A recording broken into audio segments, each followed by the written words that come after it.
Hello. Good Hi, evening. everybody. Hello, hello. Hi. How's it going? Pretty good. It's Friday. I can't complain. Mm-hmm. I'm in a really good mood right now.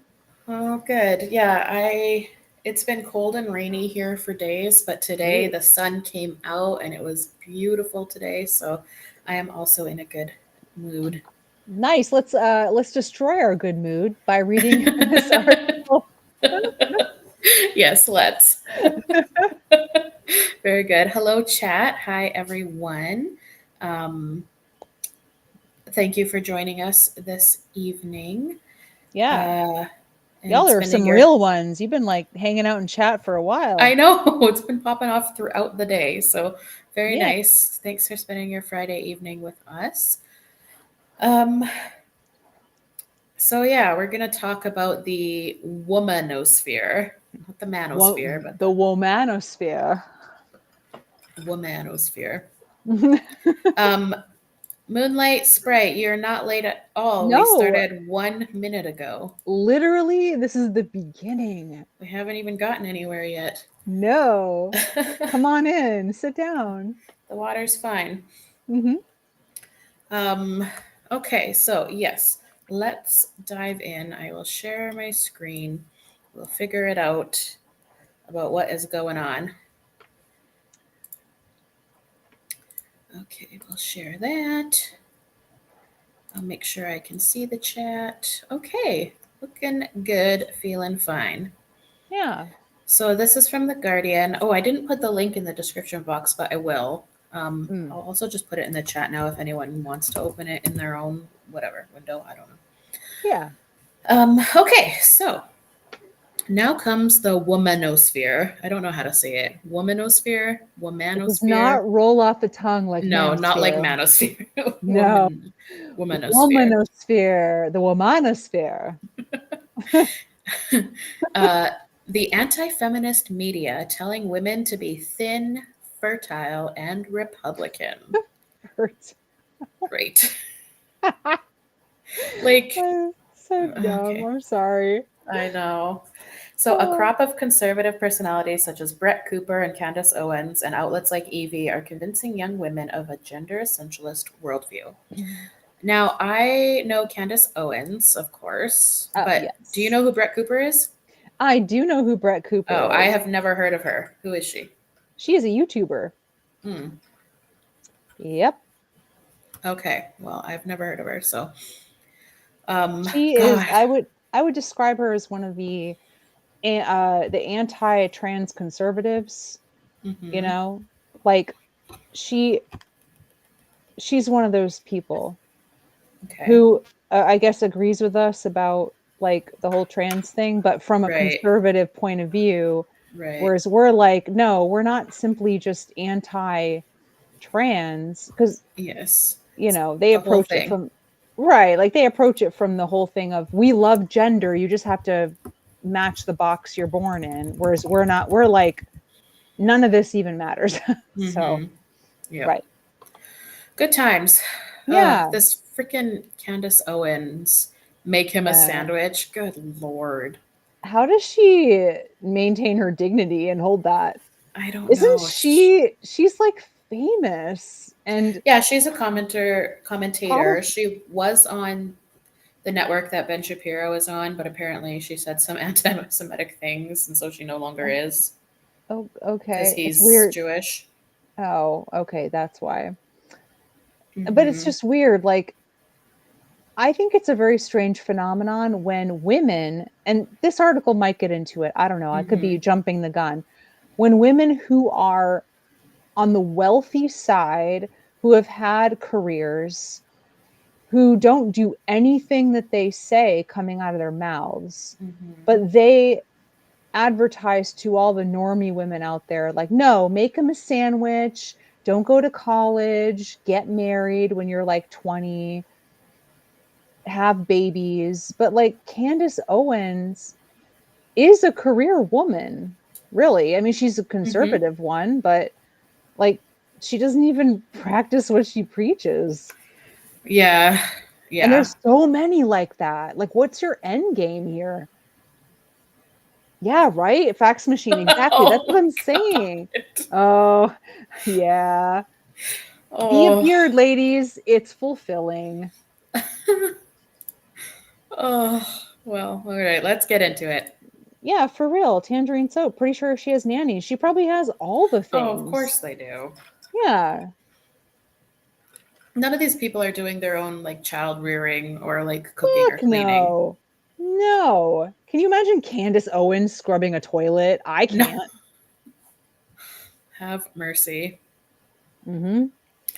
All right, so on the most recent episode of her YouTube show, the right wing commentator Brett Cooper joined the rest of the world in jeering Katy Perry, Gayle King, and Lauren Sanchez's brief flight to space. These women were completely dependent on men who built this spacecraft, she said with a cheeky smirk.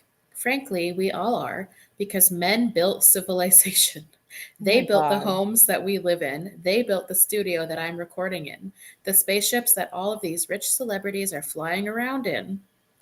The difference between Cooper and feminists, she says, is I choose to acknowledge that and celebrate it and be grateful. How can anybody with two brain cells believe the whole MRA myth that men built civilization? Because, first of all, men were literally like barring women from participating for in the entirety of human history I until know. maybe like 100 years ago, okay? If we're generous. Like barring them from education, from all the jobs, like, are you fucking kidding me? Like, yeah, if Right. women Like, yeah, some of this may be true, but it's because women were not allowed to do allowed. anything. It's not that they Exactly. couldn't. Yeah, exactly. And I mean, nowadays there's plenty of women in every single field out there. Like people act like women don't, this is the weirdest thing. Whenever I listen to, on the rare occasion, anything Mm, conservative, people act like women are still in the 1950s, but like yeah.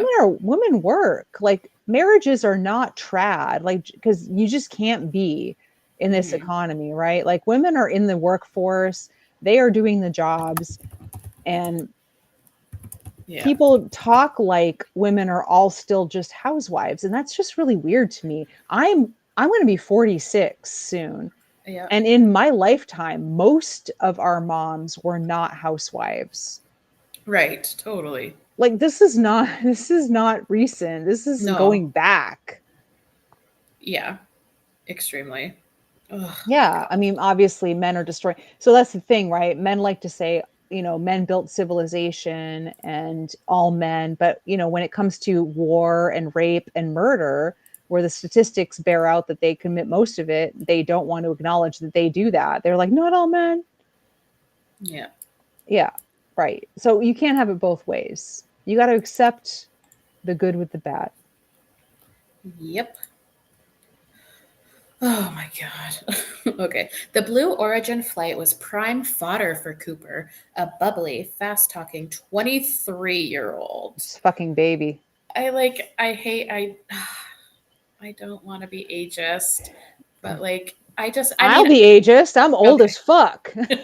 But also I know when I was 23, like I thought I knew everything about life Right. uh, and Listen, I I'm know it sounds sorry. awful to hear older women say that to all of you youngins in the chat, We but say it with like, affection, okay? yeah, We were stupid as fuck. And mhm. you are too. And it's okay, but that it's normal. Like that's how it's supposed to be. Yeah. Yeah. Ooh, good question, Jess.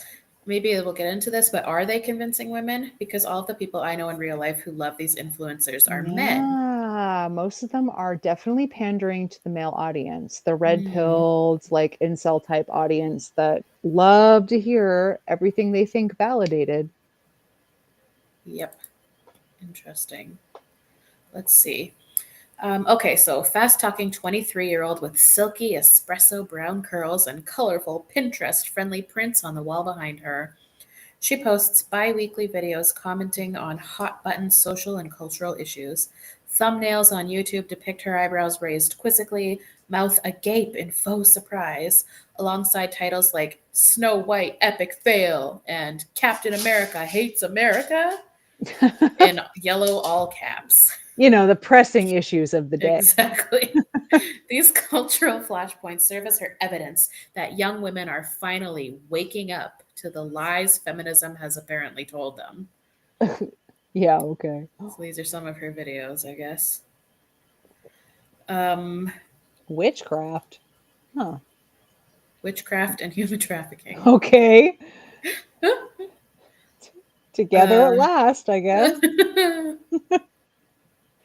this is the bottom right. I can laugh at though the non-binary samurai game no one wanted. I mean, yeah. I mean, listen, it's not that I disagree with every single thing she could possibly say. I'm Of sure, course. but the reasons we disagree are different. Mm-hmm. Where Yeah. we come from in our particular ideologies are completely different. Yes. I think non-binary is bullshit, but I'm sure she thinks it's bullshit for completely different reasons than I do. Right, because it's women and men not falling into their natural order of things. Right. I don't believe in a natural order. Yeah. So there's a sizable audience for Cooper's brand of disarming anti feminist content.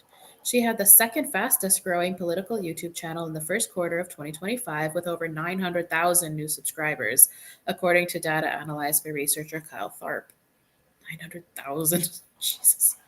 Her Yeah. Spotify audience is about 60% female, a spokesperson told No, Semaphore. that's interesting. That is interesting.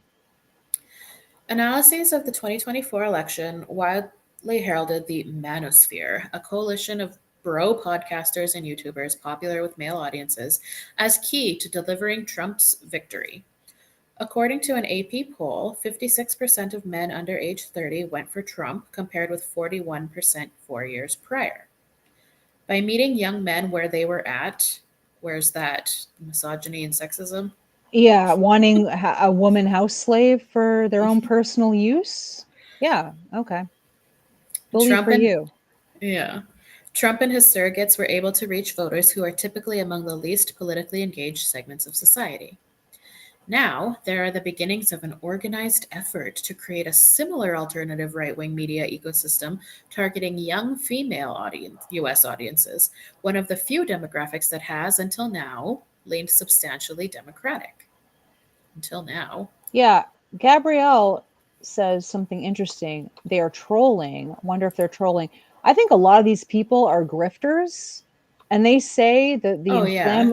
they say the inflammatory things that keep people engaging. They want to hear it. They're mad like, okay, like one of my things is when people say, "Oh, feminism failed, girl boss failed." I'm like, "Yeah, because of capitalism. It's not Yes. because women aren't human.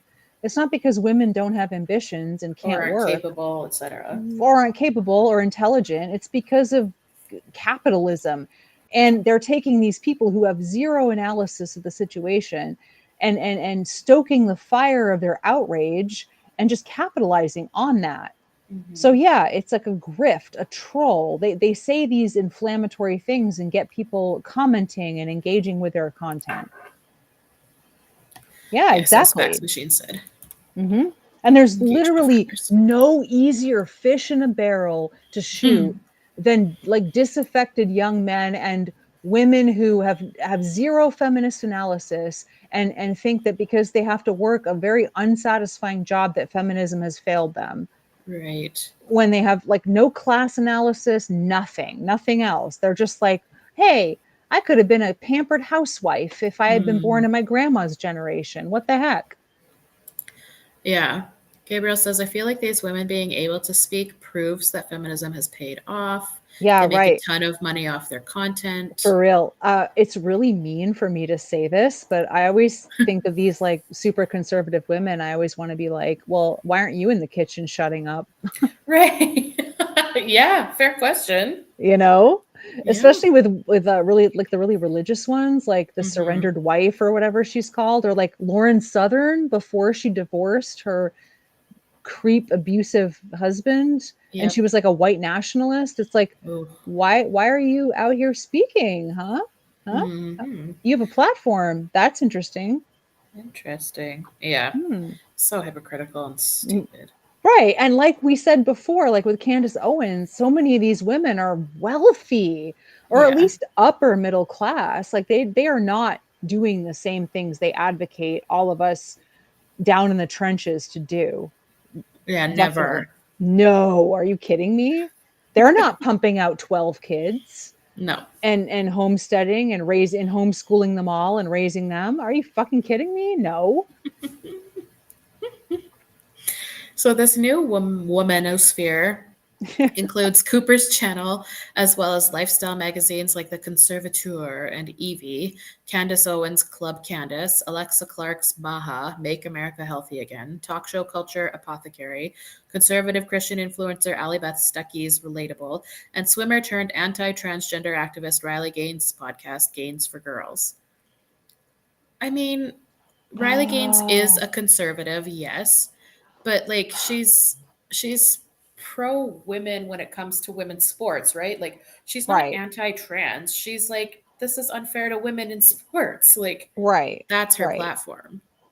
I think you They and I can take that and appreciate that for what it is. I also hate that the whole "Make America Healthy Again" mhm is framed as conservative because our America's food system has to be taken to task, and that's like mhm one of my mhm white whales, right? Like the fact that that's coded conservative, it just blows my mind. that's crazy. It's like, yeah, our capitalist, like shitty food system that puts like ultra processed foods on the shelves of like 80% of the grocery store is ultra processed. Of And there's course. nothing conservative about not agreeing with that. I don't understand how that's like conservative. Yeah. That's a whole other topic I could talk about all night, but like damn, I hate that. Like I'm against that shit too, and I'm not a conservative. Right. It's called being sane. I don't know. Yeah, wanting people to like not die early, like wow, crazy, Mhm. right? So draw the circle a bit wider and you get the trad wives posting homemaking content on Instagram, the edgelord it girls of Red Scare, and femcel influencers positioning themselves as the female answer to Tate. Who would this be? What is Red Scare? Yeah, I think it's a podcast. I guess I'd have to check it out, but I'm just who are Googling. the femcel influencers positioning themselves as the female answer to Tate? That's I weird. don't know. Yeah, Red Scare is a cultural commentary podcast. Okay. Anyway.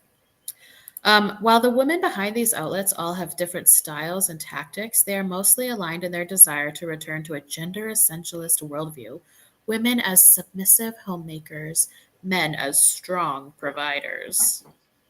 Pfft. Like the Manosphere influencers, these outlets are animated by a grievance against wokeness and the belief that conservatives are the real oppressed minority. They claim that the liberal media and Hollywood are promoting feminist propaganda, and so they must fight back. I mean, they can fight back. I'm an advocate for free speech. Of I think they're course, me too. stupid. Like, okay. I'm not particularly a fan of wokeness either because Mhm. a lot of it results in really bad writing and stuff. But that's the same for anything that's ideologically motivated. Like I'd Yes. say the same for like Christian media. You know what I mean? It's the same kind of thing. You're propagating a religion through media, and it's going to be weak, right? Yes. So, though they present themselves as independent thinkers, their ideology lines up neatly with the Trump administration's quest to dismantle reproductive rights, roll back protections for LGBTQ plus people, and advance an anti-science agenda that puts the health of millions of Americans at risk.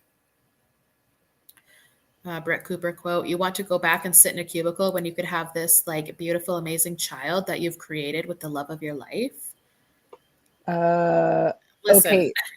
What that would be okay. Ugh, I've got so many things to say.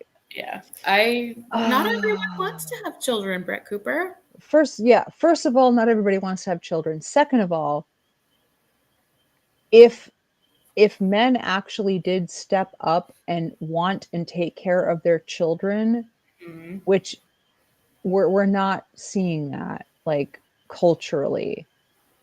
We're not. So, like, what? Who, with whom? With whom is the, like, are you creating these? You're gonna be like a single mom, like Yeah. a single married mom. Yeah. Like, And you're gonna yeah. be attached to, like, this guy that does literally nothing, doesn't even know his own kid's shoe size or birthday. That's Yep. normalized. Yeah. And it's also, it throws back a bit to when we talked about the stay at home girlfriends, Oh, um, and how the whole thing about, like, the one woman in that article said, if you give the man a power to feed you, he also has the power to starve you. right. Like, when you rely on a man for everything, your entire sustainability of your whole life, like, you're gonna be Yeah. so fucked in the end. There's a whole trend on YouTube and TikTok about older trad wives that Oh, got interesting. dumped. Yeah. Look it up if you're interested, but, like, they have stories. They get unceremoniously dumped. Sometimes for, yeah, exactly. Trad wife to single mom. Like, For sometimes someone for, newer, younger, yeah, prettier, newer, hotter. younger, whatever, the next new thing, or they just get dumped because the guy gets tired of it and wants to be a bachelor or whatever. But she, like, 20 years out of the workforce, like, can't do Mhm. shit. Yeah, but nobody ever listens to them because older women, nobody listens to us. Yeah. Um, that sounds so scary to me. Like, to be, yeah, out of the Yeah. workforce for like 20 years and like having to start over. Like, Yeah. it's crazy. In your 40s or 50s, like, imagine. So it's not only right wingers who have gripes with contemporary feminism. Many on the left have been critical of shallow girl boss feminism, the bipartisan backlash to the embarrassing Blue Origin flight being a case in point. Sorry, this dog I'm watching. He's okay. I can hear his little claws, his little Yeah, paws. It's okay. He's he just a keeps. puppy, a very old puppy. Yes, so noting that impossible expectations are placed on women in a crassly capitalist society that offers little support for working mothers. According to a 2023 survey run by the nonprofit Catalyst, 4 in 10 women said they felt they would need to change jobs in order to manage childcare demands, and the US is still the only rich country in the world without a national paid parental leave policy. It's so crazy to me that Americans don't have any kind of a, whoops, there's a message still, Yeah. um, maternity leave thing. We don't have shit. But this is the thing. This is not feminism. It is capitalism that is doing this to you. Right. Yes. Um, Yet for this new womanosphere, the response is not advancing policies like paid family leave or affordable childcare, but to return to an idealized, illusory past where being a wife and mother was viewed as a woman's sole purpose. This is idiotic. Just ask your grandmother. Yeah. Ask your grandmother about what that life was like. Ask her about the Right. values she took. And like they always talk about how, like, oh, families used to have 7 or 9 or 13 children, and it's like, ask your great grandma if she wanted that. Ask if she was Right. allowed to say no to having sex with her husband. Like, Yeah. of course she wasn't, and of course she didn't want all of that. It's so No. for real right Who now. wants fucking 10 kids? Nobody. One of my great grandmothers had 16, Yeah, that was the norm and back then. no multiples. They were all 16 individual births. Yeah. Ugh. And because you combine the traditional values with the religion where they can't use birth control or anything, then there you Yeah, go. and in this great grandmother of mine, in her case, a abusive husband, Yeah, um, who, yeah, she wasn't allowed to say no. that was the case though. Of Religion or course. not, like, if you were married to a man, he had the right to your body no matter what. Hmm. Sick. Yeah. Young women are particularly vulnerable to these appeals. Like their peers in the Manosphere, these commentators are capitalizing on a real crisis of loneliness and economic precarity facing Gen Z. Social media has truly given Gen Z a warped sense of reality, said Cooper, who has described dating apps as treacherous and a barren landscape. I mean, she's not wrong about that. No, it totally is. Yeah, it commodifies people. And the ratio of men to women is extremely skewed. So, Hmm. you know, Yeah. The alternative vision these influencers are proposing is scarily retrograde and would strip women of their freedom and economic independence. You want to go back and sit in a cubicle when you could have this like beautiful, amazing child that you created with the love of your life? Cooper asked rhetorically on a recent podcast appearance. Instead of trying to have it all, women, she said, need to change their priorities because if you aren't going to the gym, if you aren't taking care of yourself, if you don't like children, if you only care about your career and you hate the patriarchy, then a desirable man is not going to go for you. Oh, maybe they womp, don't womp, womp. want maybe they don't want to find some trad dude and settle down with him. Like, what? Yeah. You think Um, that's the audience wanting that? like, why shouldn't a woman want a career and independence? Like, Right. why does she need a desirable man to go for her? Right. She I feel doesn't. like a woman doing this in the first place isn't that fussed about it. Mhm. Because that's what she's doing. She's just focusing on her career and living her life. Like, obviously, she's not out there like pining for some guy to come ride up on a white horse. Yeah. So crazy. But also, like, yeah, a desirable man and being chosen, right? That's like the ultimate form of success for these women is having a man Yeah, choose them. male validation, which doesn't mean anything. No, no. What is it? It's plentiful and low value. Exactly. Yeah. So, the type of women these commentators valorize is thin, straight, fertile, traditionally feminine, conventionally attractive to men, and white, though they try to avoid overt racism, instead, opting for sentiments like, as a minority woman, I'm here to say that you'll be happier and more fulfilled if you aren't consumed by thinking about your race. Anyone who falls outside of this narrow mold is subject to relentless mocking and disparagement. Though they have different tactics and tones, like their cohorts in the Manosphere, they play with the idea that calling women fat or ugly is fun and transgressive, framing it as part of a virtuous quest to rid society of woke feminist ideals. Yeah, because, it's not like fat and ugly have been the go-to insults for women Right. for generations to discredit all their ideas and everything And they and say. also like as if a fat woman or an ugly woman is like the worst thing that Right, a woman could be. I mean, I know in sexist patriarchy it is, but like, right. But that's what I'm saying. Like, no matter, a woman could be talking about anything not remotely related to anything yeah, about beauty or anything, and they would still be like, "Well, you're just fat. You're just ugly." like yeah, okay, Okay, but what about what I said though? yeah, that doesn't matter. Yeah, like I, Right. okay, What about the ideas that I said? like yeah, some people are just fat. Some people really aren't conventionally attractive by the Right. standards of our white patriarchy. Like, Mhm. okay, and Yeah, yeah, and but they, right, and that's why whenever I get right, they think it's the worst though, for real.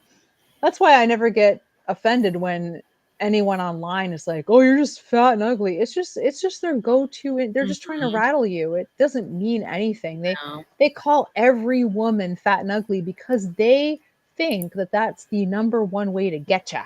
yeah, and that's the number one thing that's gonna like crush you Right, like send to you be called fat spiraling into or ugly. Like, despair. "Oh my god, this all right, random guy on the internet thinks I'm fat and ugly. What else is fucking new? Been hearing that since 2000. Okay." yeah, exactly. So, young women have been hailed as the saving grace of the Democratic Party, the force that will deliver us from all those angry young men spending all their time listening to podcasts. But that's not a given. While young women still went blue in 2024, Joe Biden's 35-point lead in 2020 dwindled to a 24-point lead for Kamala Harris. Other demographics, like Black and Latino men, broke with historical trends to shift to the right this election. Emily Amick, an influencer and political analyst who has been observing the trend on her Substack, said that people might underestimate the Womanosphere's impact at their peril. What we saw in the 2024 presidential election was that the Manosphere had a lot more impact than a lot of people expected, Amick said. I believe that the conservative movement is running the same play with women, and in 2028, we are going to see a massive impact of the messaging machines they have been building. Well, here's the sad part about the women hopping on this is that sooner or later they are going to see that they are not human, even to their allies. Right, right. They're allies, quote unquote. Right, right. But it's very much like these conservative women influencer whatevers are very much the voting for the leopards eating people's faces party. Yeah, Like I didn't think the leopards would eat my face. Like all of the conservative agenda misogyny is going to happen to them too.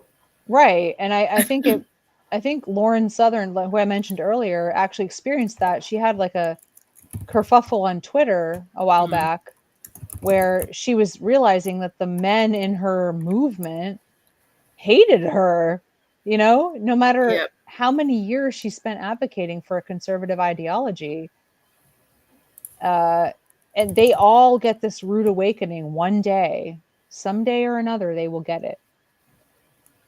Yep. It's coming for them too. Right. And unlike the men in the movement, their quote unquote fellow men are not going to give them any leeway. No. No. Nope. And somebody in chat said a while back, what'd she say? I don't know. I can't find it, but she said something like, they meet all the requirements and they still get treated like crap. The golden Yeah, panda. yeah. There we go. There we go. Yeah. So you can be the perfect trad wife. You can look the perfect part and be gorgeous and just every supposedly conservative man's dream. Like every box ticked, and it doesn't matter. Yeah. It doesn't matter. Like what are you selling out for? Yeah. What do they want? Yeah. What are they selling out for? What do they want? What do they hope to get? They're not Right. even living the life that they're telling other women to live, right? Like Right, right. so what are they getting out of it? Is it just money? Is that the only driving factor? Like, what is it? Yeah, I mean, I think the grift is a big part of it for sure. Yeah. There's a lot of money in this shit. I could probably start a podcast myself. I would never, but make bank. Hmm. So, flipping through the homepage of Evie magazine, which launched online in 2019 and is now in print, you might mistake it for a regular glossy women's magazine. There are pieces about the best nail color for fall and what to ask your stylist if you want Sabrina Carpenter's hair. But read deeper and you'll notice that the Cosmo-esque sex tips about the art of oral sex and mastering cowgirl come with a disclaimer that they are intended for married women only. Oh my God. You'll see headlines like, "Want your husband to get you pregnant? Cook him these 10 dishes." Ah! What? And what do JD Vance's blue eyes and Sydney Sweeney's curves have in common? America misses classic beauty and wants it back. In Oh. what universe is JD Vance beautiful? I mean, He has Sydney blue eyes, Sweeney. so what? Yeah, okay. My dad has blue eyes, and he's an Yeah. asshole. So, Oh my God. These yeah. pieces are written in a chatty, knowing tone designed to make it seem like everything they are saying is common sense while dispatching their enemies with high school bully cruelty. A recent piece called Why I Love Being a Hot Mom oscillated between glib declarations like skinny sex is the best sex Um, and diatribes from the author about how she despises mediocre motherhood and the lack of self control, unattractiveness, and state of disease that results from embracing body positivity. Disagree with her? You're probably a sorry, sad, chronically online gutter goblin. oh my God. there's a way to advocate for like health and shit rather than this. Like this is just like childish. Oh my god. Calling a woman a gutter goblin? Like, what the Hey, fuck? like, okay, I can't even take this seriously. She sounds like she's in middle school, okay? That is crazy. In the past 2 decades, mainstream women's outlets have made attempts to emphasize overall well being instead of outer beauty and valorizing thinness above all. Evie sees this as wokeness run amok. They Ugh. want to bring back your mother's or your grandmother's women's magazine, in which it was okay to celebrate a certain body type over others.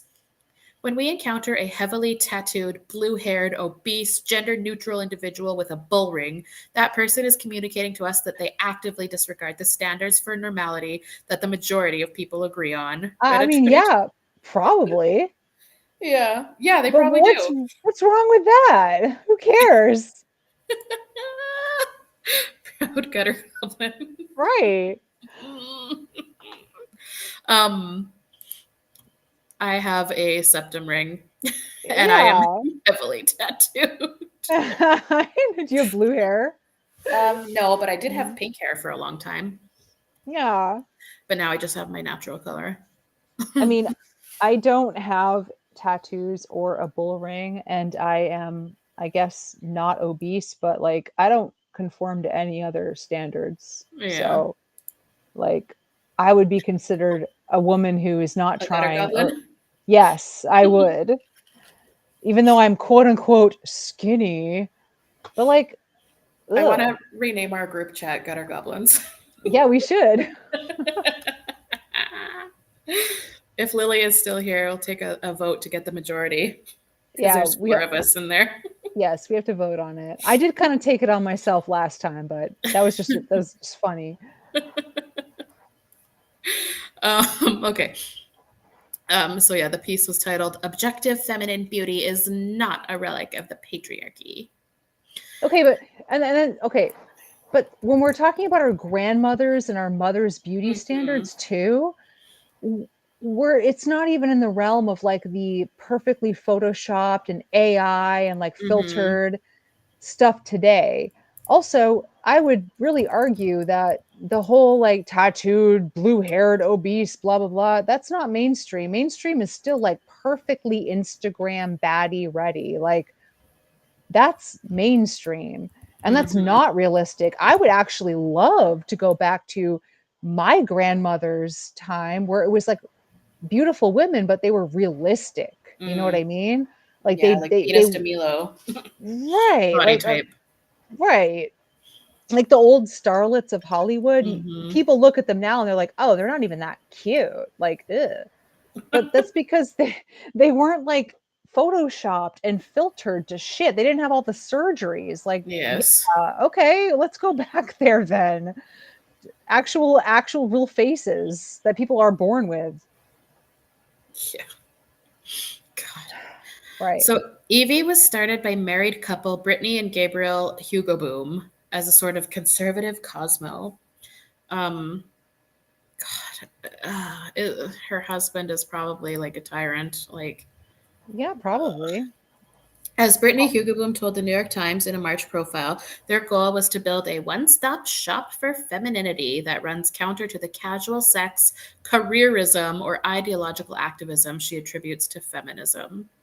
I like how they lump in casual Mhm. sex and careerism because it doesn't necessarily correlate. Like you can be in your career and not be having all this casual sex or vice versa. Mhm.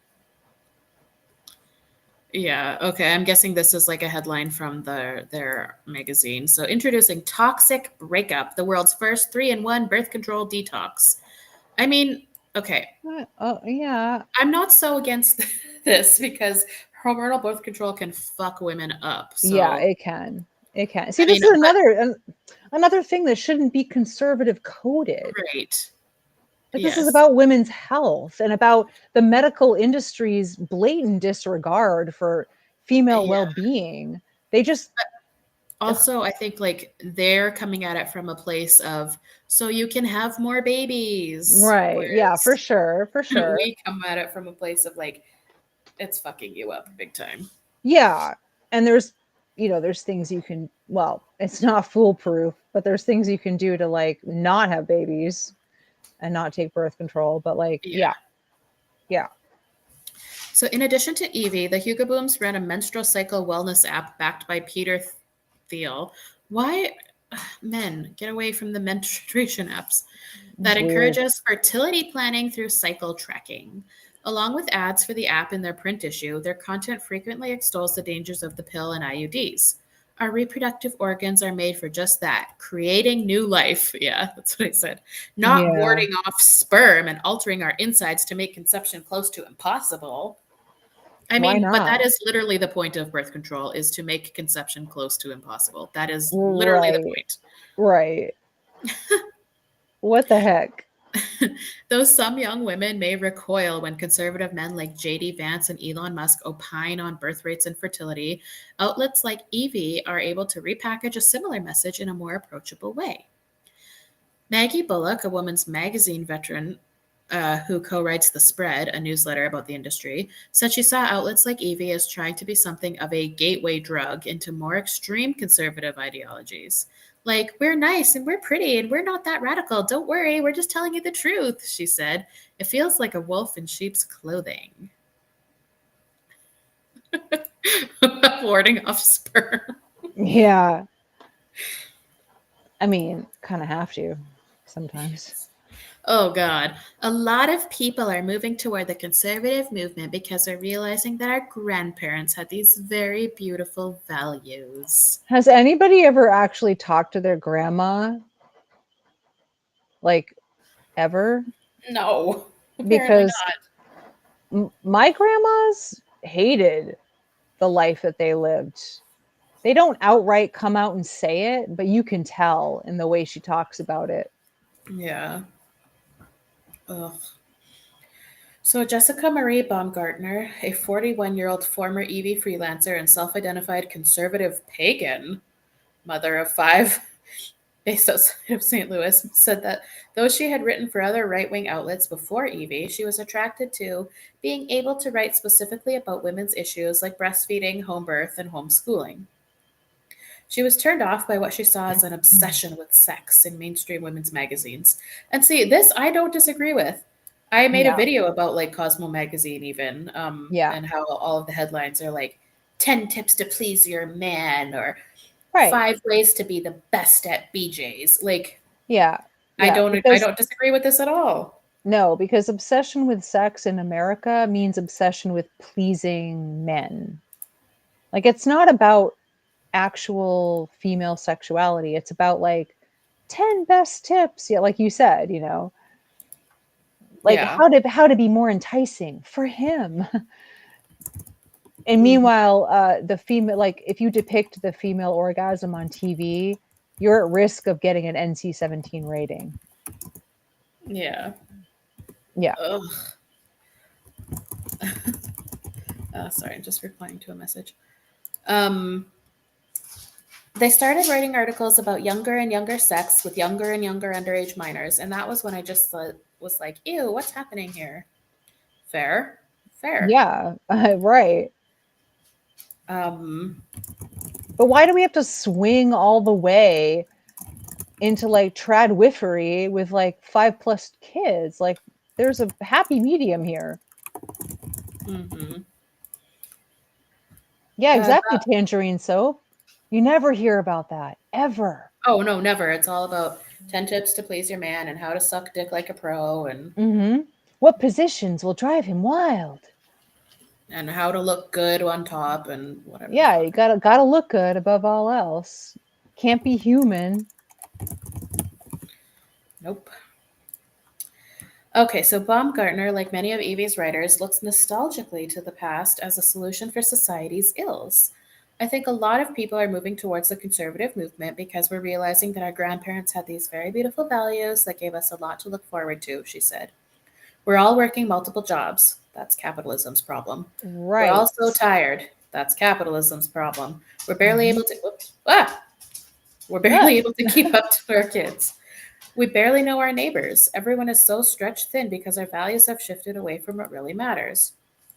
That's capitalism's problem. No one has time to Right. catch up with their neighbors or to have like the fucking block party or whatever the hell. Right.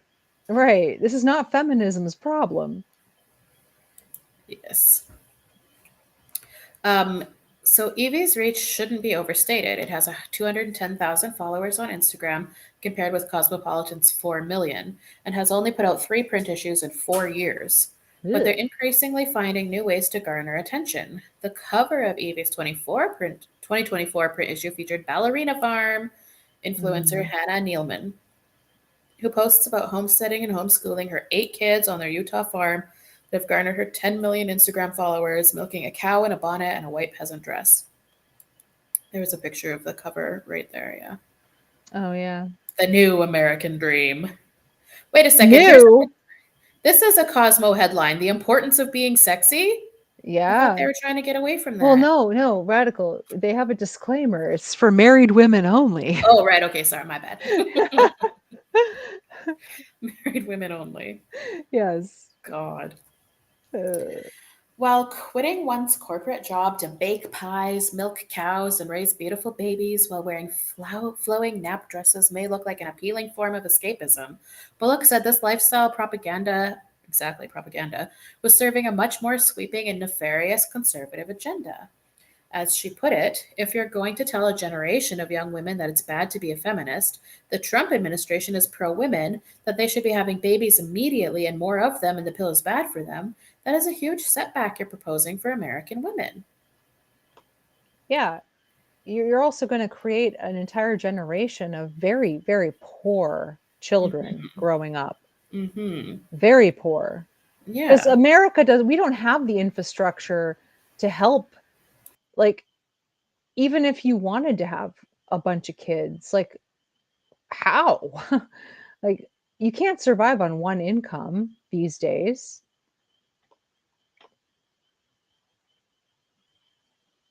Sorry, I I, accidentally clicked mute. oh, that's I okay. didn't mean to. I'm sorry. Okay. Um, from Phyllis Schlafly in the 1970s, who helped mobilize young Christian women against the Equal Rights Amendment, to Ann Coulter and Moms for Liberty, women have long played a role in spreading conservative propaganda. But what sets these new voices apart is that they don't all market themselves as political commentators.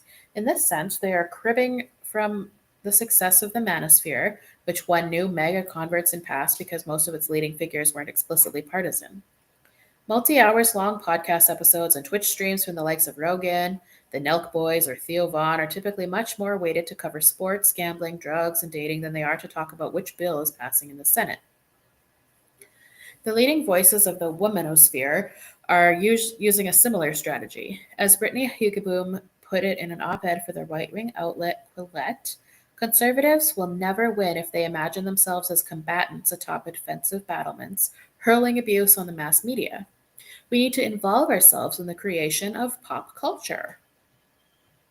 But while MAGA has piggybacked on the Manosphere's existing popularity in fields like wrestling and comedy, many of the loudest voices in the Womanosphere have already been political media operatives. Cooper, Candace Owens, Allie Beth Stuckey, and Alex Clark all have long-standing ties to conservative media outfits like The Blaze and The Daily Wire, as well as the conservative activist group Turning Point USA, which was instrumental in turning out the vote for Trump.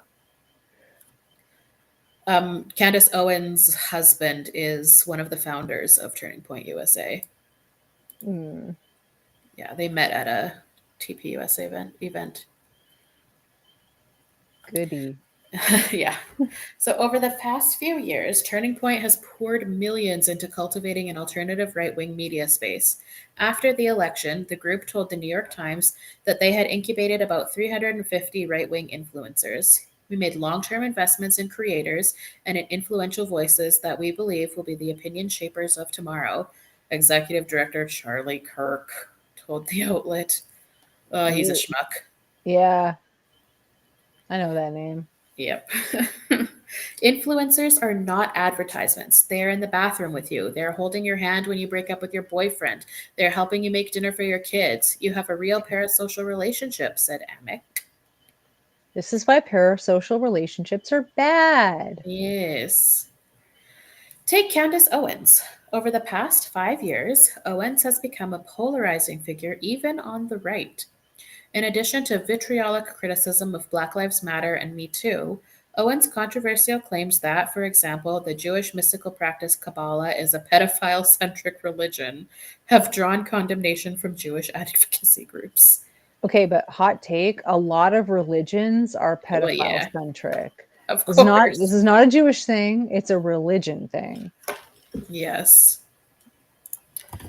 Um, but her new site, Club Candace, looks at first glance like a completely different venture. With a pleasing orchid purple color scheme, a cutesy cursive logo, and slick interface, the Club Candace website marks Owen's attempt to brand herself as a more mainstream woman's lifestyle influencer, offering a book club and fitness app specifically targeted at new mothers. Like Cooper, Owens has figured out how to ride the coattails of the algorithm by choosing subjects that will shoot to the top of people's social media feeds. She has become one of the leading commentators on the Blake Lively Justin Baldoni scandal. On a recent YouTube video, which has garnered more than 2.5 million views, she riffed, Ryan Reynolds obviously has to be deported back to Canada, saying I this mean, was obviously. the rare issue in which the left and right can come together. Yeah, Okay, that's actually kind of funny. that is pretty good. With scrappy, muckraking style that includes digging up documents and hunting down first person sources, she recently shared a message she claims she received from Reynolds' childhood teacher. Owen's content is perfectly targeted to the era of the obsessive TikTok sleuth. Yet her defense of Baldoni is of a piece with her longtime quest to take down the Me Too movement, which she has derided as a witch hunt on men. Hmm. 9 million women were burned as witches. Come on. Right, Come right, on. right. But also, this leads me back to we talked also one time on a stream about the is podcasting is to podcasting is to right wing. What am I trying to say? Podcasting to men is what the fuck. Anyway, podcasting leads men down a right wing pipeline, whereas celebrity gossip might lead Oh, women towards the right wing pipeline. yeah, I remember that now. That's Yeah. what this is bringing up because she's talking about celebrity gossip. Mm-hmm. Mm-hmm. Um, okay.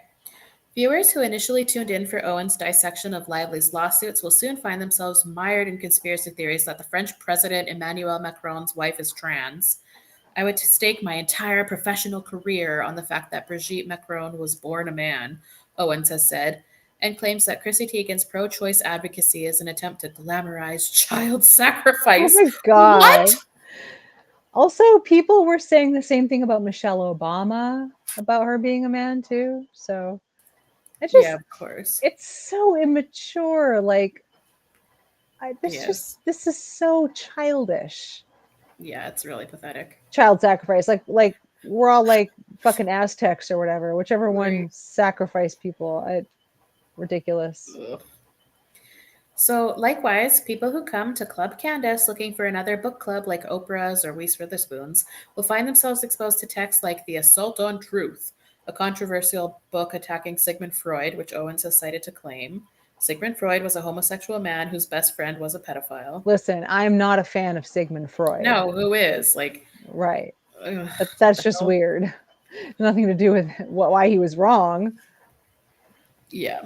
So, yet her rebrand seems to be working. As E.J. Dixon wrote in The Cut, this segue into celebrity content has found her a much broader audience of listeners. Here we go, celebrity gossip to alt right Yep. women's pipeline Yep. that cuts across the political spectrum, with her views quadrupling since this time last year. Wow. She's hot on Cooper's heels as the fourth fastest growing political YouTube channel. Alex Clark is a 32-year-old influencer who used to host the podcast Poplitics. That's cute. Politics. Which, again, pop culture to right wing. Anyway, from which she garnered a loyal fan base of cute conservatives who Yeah. came to her for conservative takes on pop culture topics like who's the bigger crybaby, Colin Kaepernick or Prince Harry. Lord. Yeah. But during the pandemic, Clark became obsessed with wellness, and last year she launched. But how much you want to bet none of them got any of the COVID vaccines? Oh, I mean, of course not. Yeah. Obsessed with wellness, but not with anything that might reduce your risk of severe illness. Oh, right, right, right.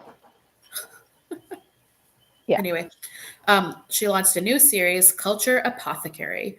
Now, 500,000 subscribers tune in twice a week to see Clark perched on a fuzzy pink armchair in cozy olive green and gold scented living room. Interview guests on the harms of artificial food dyes and how to raise your kids to love biblically amid ads for brands like Cowboy Colostrum. I My mean, to me, loving someone biblically has a totally different meaning. right? Yeah. Oh my That's god. kind of weird. Okay. The coalition drawn to fringe wellness ideas is multifaceted, from the crunchy moms frightened of toxic chemicals they believe are in our food and pharmaceuticals, to the chronic illness sufferers frustrated with a medical system they feel has let them down. Yet the savvy voices of the Womanosphere have responded by weaponizing genuine anxieties, which have complex roots and few easy answers, and serving up far right propaganda on a platter. It's sneaky, Clark told Washington Post. I want to be seen as Alex Clark, cool girl, loves health and wellness, happens to be conservative. I'm not trying to beat people over the head with that. I don't think that's persuasive. Yeah, and again, any dissatisfaction with the healthcare system, that's a capitalism problem. Like, has nothing to do with feminism or even Mm, conservative versus liberal, like nothing. yes. Um, okay. So Michaela Hantula, 25, from Fresno, California, said she felt a lot of judgment from her doctor for her position on hormonal both to her God, let me try that again. She felt a lot of judgment from her doctors for her opposition to hormonal birth control and her skepticism around vaccines. The latter led her pediatrician to refuse to give her care. Listening to Clark's podcast, however, she found what she wanted to hear. Right, like not what she needed to hear, but what she wants to hear. Well, yeah, people love to confirm their own biases. So, Hmm. Wanting to do things naturally, they kind of look at you like you're wackadoodle, she said. The difference is someone like Alex is willing to bring someone on that's willing to say, here are all the harms in birth control that we're seeing. Why are we not talking about this? Again, that's fair. yeah, But for opposite, like we have different reasoning for that. right. And why do you have to throw the whole baby out with the bathwater? Exactly. Like, Yes. why is being skeptical of certain vaccines meaning that you just eschew them all for all of your children forevermore, all of them? Hmm. You know what I mean? Like, it, there's a difference between the polio vaccine and like something newer that people might have reservations about. Okay, I'm not like coming out on one side or the other, but I'm just saying they're not the same thing. And then like the birth control thing is not even in the same realm as vaccines at all. Right. Why is it all or nothing? Is my question. Yep. Yep. The title of Clark's videos take a harmless, just asking questions tone that invites people to click and see for themselves. Yet, far from providing options for women, Clark allows her guests to peddle scientifically dubious claims in service of a Christian conservative worldview. An episode called To Vax or Not to Vax, educating parents on the options. This dog is about to start chugging water. Hold on. Oh, oh, put him back on. I want to hear it. No. Come on. He's a puppy. Yeah. He's You hear him okay. slipping. Yeah, he's great. Ugh. Yeah, there he goes.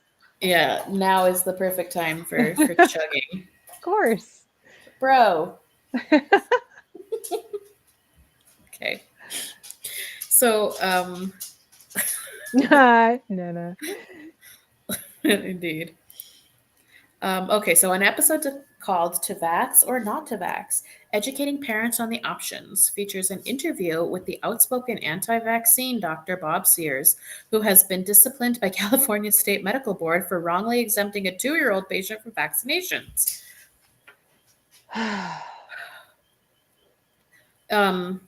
It doesn't take long for Aaron Cariati, the Yeah. Catholic think tank fellow interviewed on Is IVF a huge ethical mistake? Mm, yeah, I kind of think Well, so. To yeah, tell it's iffy. listeners that there is no such thing as an ethical way to perform IVF.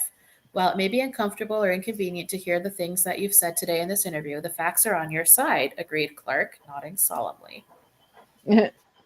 Clark's crusade against topics such as birth control, that it accelerates aging, the worst thing a woman can do is get older, God, heaven forbid. induces abortion, causes cancer and fertility issues, make more sense in light of the Trump administration's pro-natalist policy agenda, which organizations like Turning Point USA and Project 2025 have spent years crafting. It's all tied together with the goal of shaming women who have sex and who might get pregnant and ensuring that they really are forced into the idea of this nuclear family because it preserves current power structures, said Dr. Jennifer Lincoln and Obgyn in Portland, Oregon. They come at it from this Maha angle of we have to protect women, and then they legislate away people's choices to use these medicines that are literally life-saving for so many people. Mm-hmm. They're feeling pretty good about how far they've come.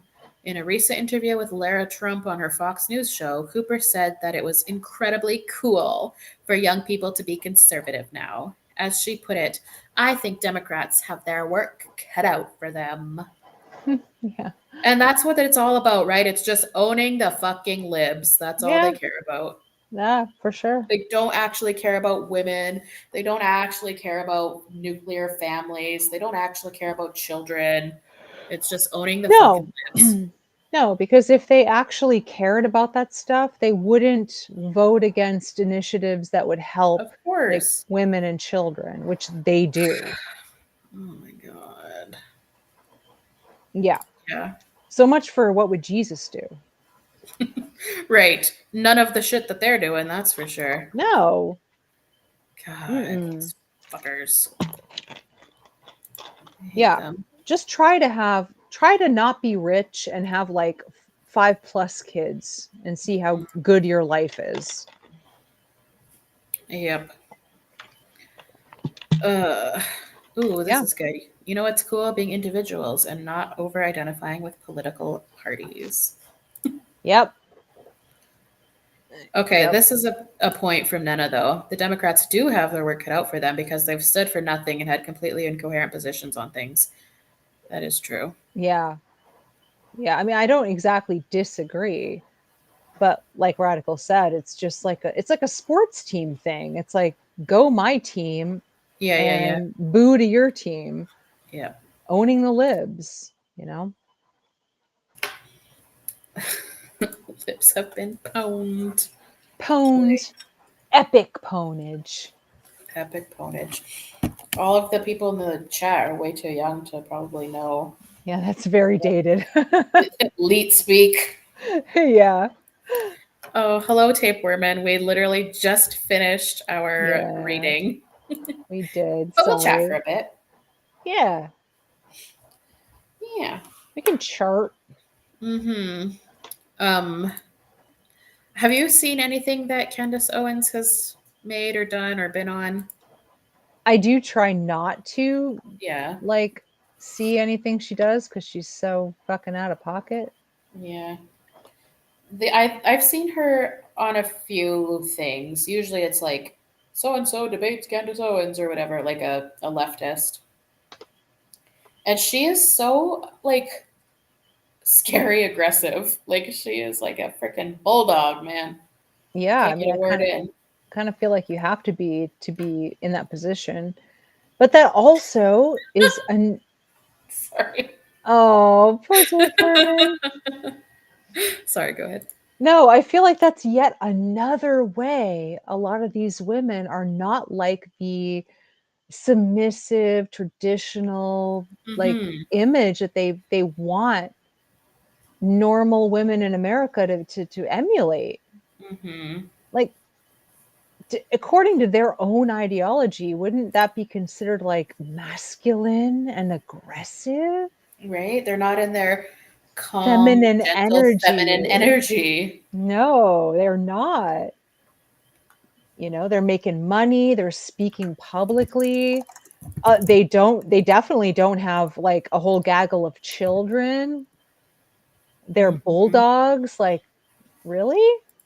I just wish a lot of the women that consume this content would look at that and be like, something's not adding up here. Right. But If it's do as I say, not as I do. right, but like if nothing else, I just wish the incongruity would click with them. Like, something's weird here. Yeah. I liked Alpha Fuzz comment. I feel like if some of these trad wives actually joined knitting circles and shit around traditional activities, they'd probably be more well rounded. But the objective of trad wifery is slavery. Yeah. Yes. Ooh, yeah. Candace was even working while pregnant. Well, right, right. That's how it is for so many of them. That like, though, like, yeah, Mhm. Um, yes. So Nana is talking about the phrase out of pocket. yeah. What is the opposite of out of pocket? But in the pocket means like I only know it in the term of music, but when something is in the pocket, it means like everything is perfectly in sync, perfectly rhythmic. Oh, see, I've never heard that. I've only heard Nana's definition, where Yeah, you're it's in the pocket of somebody. yeah, in the pocket it can be like it's typically a music term. So Hmm. right in the pocket of a song is like the groove is perfect, everything is aligned, everything is coming Hmm. together. Synchronicity. Exactly, that's exactly what it means. Hmm. But yes, these women are very rules for thee, but not for me. Oh, absolutely. Candace was working while pregnant, so her child will probably turn out gay. Turn out gay. Heed her warning, ladies. Don't make the same mistake. Mm, I like how they think that people can just turn gay. Like it I know. just Turning the happens. frogs gay. Right. Jess nailed it here. Not a single tradwife influencer advocating for women not to work is actually jobless herself. Yeah, and we said this on the I think on the Ballerina Farms stream Yeah. about how they're actually like multi-millionaires or even billionaires. Right. And some of the other trad wives, like who's the one that got caught with like the 30 grand stove and That's Ballerina Farm. oh, it is her? Okay, yeah. Yep. Yeah, so like these people don't live in the same echelon that you and I live in. No, not even remotely close. Mm-mm. I'm gonna uh Nana. turned out gay because my mom had short hair when she was pregnant with me. Oh my God. I don't know how or why I turned out gay, but here I am. Uh, oh. Tangerine says, if I'm not wrong, Brett was talking about her plan on how she'll raise her kids, and it involves her mom and hiring nannies while she, shocker, will keep the show going. Yeah, yeah, exactly. It's so exhausting. Yep. Like this is what women want. Like Brett, you want to keep the show going even if you Right. have kids? Like yeah, that's what every woman wants. They want to be fully realized people and not Mhm. give up their entire identities once they spawn kids or get married. Like that's what they want. And that's what you're doing. Yep. But they have zero grace or anything for any other women. Like they are the only exceptions. Yep. Yeah, exactly, Valentina. All these trad women are clearly highly ambitious, enjoy Mhm. being in the spotlight, and feel very comfortable in the place of spokesperson or leader of their respective causes. Mm. Shouldn't women not lead? Isn't that what they say? Right. Let's be led by your Yeah. husband. Yeah, Moonlight Sprite. That kind of ties into the whole grifting narrative. Like, are these women really believers, or are they just saying this because it's lucrative? Right. Right. She profits off of making women insecure because they aren't traditional enough. Meanwhile, she's a working mom. Make it make sense. Right, right. Yeah. It's very hypocritical. Yeah, exactly. Ballistic. That's another good point. So you're just Yes. parentifying your oldest daughter. Always. Always. Yep. I Just like love the Duggars. You want to be like the Duggars? ugh. I love that like some of the daughters are escaping. Yeah. Thank God. Ugh. I feel so bad for a lot of those kids, like Yeah, they didn't especially the choose ones that that got life. molested by their brother. Right, right. Mm. Not just the Duggars, but a lot of kids that are born into that kind of life. Like they don't choose that. Oh, of course not. There's so much deprogramming they have to go through. Hmm. If they ever go through it, it's really sad. Yeah, it really is.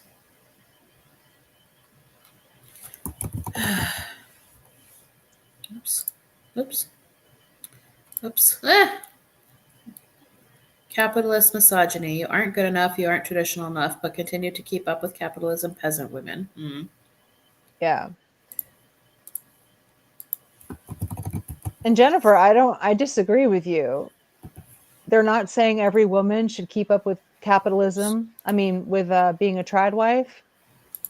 They constantly make fun of or disparage women that don't do it. So, even though they themselves are not trad wives, really. Mhm. Uh, Like, yeah, they don't come out and literally say every single woman should be this, but they basically paint with the same brush any woman who doesn't do it. That we're miserable and cat ladies and femcells and feminist blue haired, obese, tattooed, blah, blah, blah, with septum rings, who like to sacrifice our children on like altars or whatever. God, It's ridiculous. Like, it really is. I mean, let's have some contact. Let's have some like literacy here. Like that's exactly what they're saying. Mm-hmm. Mm-hmm. Good grief. Good. Ew, Jess, really? Man, liberal feminism has fallen so far from what I remember. And it was already bad back then. Ew. Yeah. Ew, That's really? so stupid. That's Uh, crazy. that's so How is that like dumb. feminist in any way? How is it coherent in any way? Like, how is that even an argument? Lib fem or otherwise? Yeah, that's crazy. So Uh, ridiculous. ooh, what's this? Tradwife cookbook is 90 pages of them almost telling you the recipe to the same sourdough, but shaming you that you don't know any better and should think of a recipe yourself. Ugh. Wait, is that true or is that like a metaphor? Because either way, it's good. Oh, I think she's just positing if there was a Tradwife cookbook. Oh, yeah. Okay. That's funny. Mm-hmm. All right. Yeah, Netta, the whole choosy choice thing is the main reason I left the whole liberal Mm-hmm. feminism thing back in the day, because it's like, oh, I choose to subjugate myself and make myself a sex doll for the patriarchy. I'm a feminist. Like, Yeah, no. I have no time at all for the choosy choice feminism stuff Yeah. because it has like you have to go deeper than I choose to. Yes. Why? Exactly. It's like Why? the simple analogy, like I always talk about when it comes to choosing things that serve patriarchy, choosing is like if the only thing you've ever been fed before is carrots, like do you like carrots or is that just all you have? Right. It's the Yeah. same thing. Like if patriarchy has conditioned you into this, Right. and into what serves patriarchy, then you, quote unquote, choosing or Right. playing along is not a feminist action or choice. Right. Because, And sometimes the analysis might be a little uncomfortable, or when right, you of course. uncover why you do things, and you got to sit with that and really be honest with yourself and think, why am I doing this? Hmm. And you might not like what you see, but that's what happens when you actually think deeply about things and don't just write it off like, well, it's my choice, so I'm feminist. Yeah, like you can't grow and change and develop as a person if you're not challenging yourself or going through things that are a little bit uncomfortable. Like, Absolutely. yeah, coming to radical feminism, you have to really realize a lot of things about life and the life that you led. And of course, it's not always comfortable, but No. the only way out is through. Yeah, that's true. And sometimes you made some stupid decisions. Oh well. Hmm. Everybody's on their own journey, Oh yeah, of course, we've all been there, right? Like, We're all women who've grown up in this society. So yes, we've all been there. and I was a lib fem. I Me mean, too. I came to radical feminism in 2013. So prior to, I was very like, whatever she chooses, and her, what, a woman's choice is a feminist choice, and I was like that. Yeah. Um, until, yeah, I started looking a little bit deeper. You always Right. have to go deeper. Yeah, I'd say my full conversion happened probably around 2019, although I'd been uncomfortable with a lot of lib fem talking points for years before then. Like, I've never been a pro, like, sexualization advocate. Like, I've never been pro BDSM or anything like that. Like, I never liked any of that stuff. And it was all over the lib fem blogs back in the aughts, right? Yes. This whole like, I sexualize myself, but it's not for men. It's like, but okay, but Then why why? though? Why are you doing that? I Yeah, don't, or yeah. the joke that like it's what makes me feel confident, and it's like, no, um But why do you feel being confident? being sexually desired does not confidence make. Like, that's, you're Right, conflating two things. right. And yeah, you're going to feel more confident conforming to societal expectations, which is like patriarchy and like feminization and all that stuff. Because people probably aren't going to say anything or look at you weird or whatever.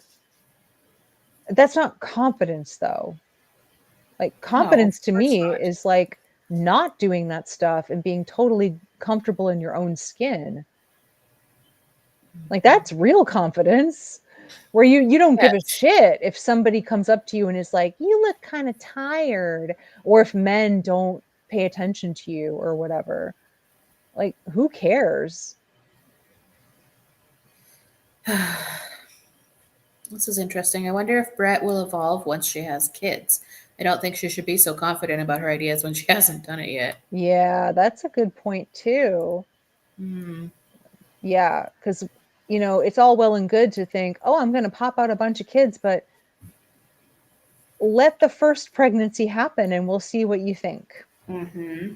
Yeah, I feel like, well, and trad wife influencers present pregnancy and motherhood as this, yeah, this idealistic, gentle, feminine, flowy, blah, blah, blah. And it's like, no, it's like shitty diapers and being puked on and crying Yeah, because you're so fucking you tired you and get your no husband is at sleep. work all day and Right. you're alone, you're not sleeping. Like, it's not fucking prairie dresses in flower fields, Nope. and it's Nope. like sticky hands and freaking cleaning shit off the walls, sometimes Yeah. literal shit. Like, Yeah, let's just put it this way. none of When them I are was real about it. Go ahead. No, back when I was young and dumb, I thought I'd have multiple kids. And then I had my one and I was like, I'm good. That's it. That is it. Like, going through this multiple times, no, thank you. ma'am. No, thank you. Yeah. Yeah. Yeah, my good friend, her child is my. There's no real non-religious concept of like godchild or godparent, but like it's Yeah, I that get what you mean though. Yeah. she had one. Her daughter is 5, and she's like, yeah, I never again. And she actually had her tubes tied last year because she was like, I'm Yeah. really never doing this again. No, it sucks. It sucks. Yeah, and I have no children, and I never will have children, and I don't want children. Right. Um, because I am certainly not selfless enough for it, and I think like children should be wanted and loved, and I would not be a good parent. Like Right. even though I think I am a nice and kind person, like I could not be the kind of parent a child deserves, and so I Right. will never I will never have kids. Yeah. And people say that's selfish, which is I really know. weird. I Really know. weird. You'd think being Well, selfish would be having as many kids as you wanted, regardless of whether you actually want them. yeah. Well, and the thing is I think a lot of like people like who are child free, we put a lot of thought into it, and I feel like so many people who do have children do not put any thought into it. They just You just have them. get pregnant and there you go. And it's like, Right. no, I think about it a lot. Like, will I be able to offer a child what they need? Will I be able to provide a child what they need emotionally, physically, Mm-hmm. mentally, monetarily? Like, Right. no. And so I'm not going to have any children because Right. I've put a lot of thought into what a child deserves and needs, and I am not the one who can or will provide it. So, oy. Yeah, exactly. Nana, you bring up a good point too. I just find children really boring to deal with all the time, too selfish to give up my Yeah. enjoyment. So yeah, that was my biggest thing. Like my kid is an adult now and I love it. the older the older they got, the better. I swear, because it's true. Like young children, they need a lot of attention, but it's also very unfulfilling to just be around very small children all the time. Yeah. And it's not their fault. I'm not saying like I blame the kids or whatever. But if you're not the kind of person that can really deal with that day in and day out, it's going to be really hard for you. Yep. Yep. Um, Yeah, this is Valentina. Oh, oh, sorry. You got another one? this comment from Tangerine I think is so good. I Yeah. think this whole tradwi thing is for white women by white women because if it was a movement by women of color, it would be called ghetto or uncivilized. Yeah, that Like is that is a true. fire comment. For real. Yep. I can't disagree with that. No. Well, and even early in the article, they mentioned that like they try to cover up their overt racism and just be a little bit, And I think this is nailed it completely. Hmm. Because right, like a pretty white blonde woman with lots of kids is like the divine feminine ideal, but Hmm. a woman of color, and especially we're talking about black women with Right, lots of right. children, are called what, welfare queens. Yep, yep. Like it's not the same. This thank you for bringing that up, Tangerine. That's exactly true. Yes. Uh, what were you gonna point out? Yeah, I was going to point out Valentina's comment about the conservative values that rely on the pseudoscientific idea of women as natural nurturers, Mm, and the women are designed for that role, and then the burdens that come with it will not be as harsh. I'm here to tell you that's unequivocally false. hmm. I don't think women are natural. I'm not a natural nurturer at all. I think a lot of women are in the same boat. Yeah, it doesn't come naturally. I mean, we will definitely, you will, if you have a baby and you're not a natural nurturer, and I can speak from experience, you will receive a lot of shame from other people about that. and you will feel broken, like there's something wrong with you. But people, are nurturers depending on their personality. I don't think some people are just more nurturing to things than others. Like I can't even keep a house plant alive. Yeah, me too. Me too. Oh my God. Actually, this is so funny. I used to have a few potted plants at my office at work, and they thrived. They got west facing afternoon light. They did so well. Oh my God. And then I brought them home to repot because some of them had gotten so big that they like needed more root room and stuff. And they fucking all died so bad in my actual care in my actual house. It was so sad. Yeah. Right. Exactly.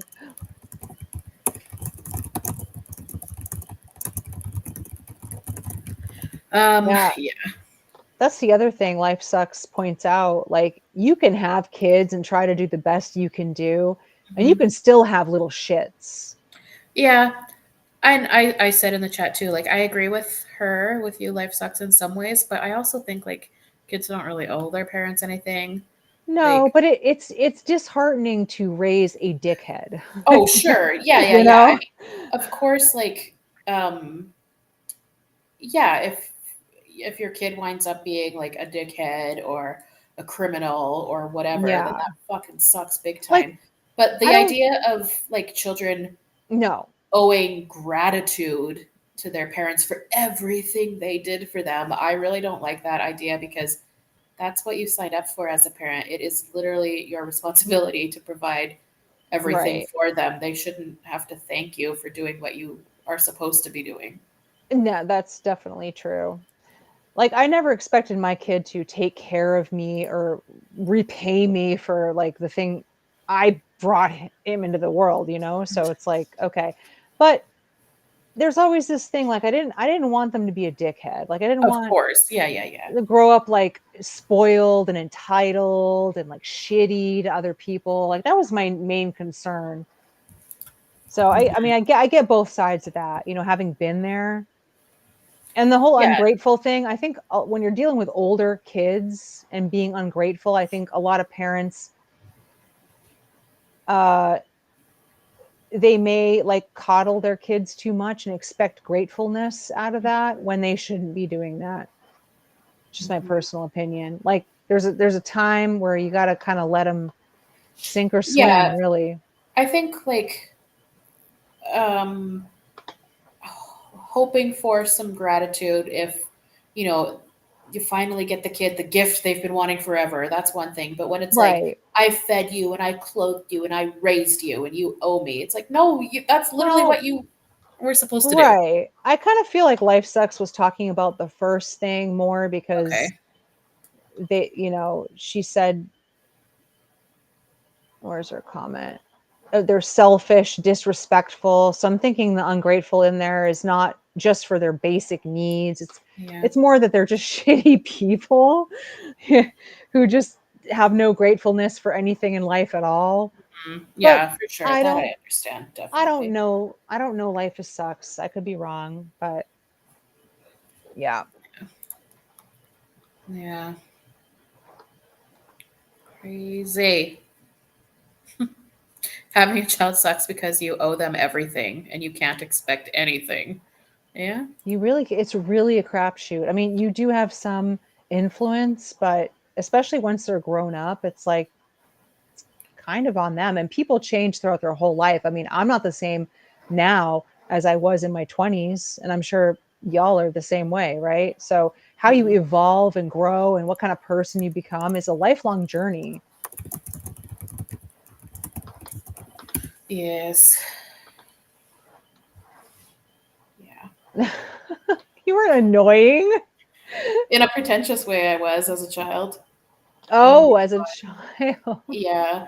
There's like one of my mom's favorite stories to tell about me is I was like 3 years old and we were at her friend's house for lunch one day and her friend had three children. No, I had to have been a little bit older. I was maybe 4 or 5. And the friend had three children under 5. And Oof. I was like sitting there and I was like, Oh, I said, Mommy, I cannot eat lunch here. It's much too noisy.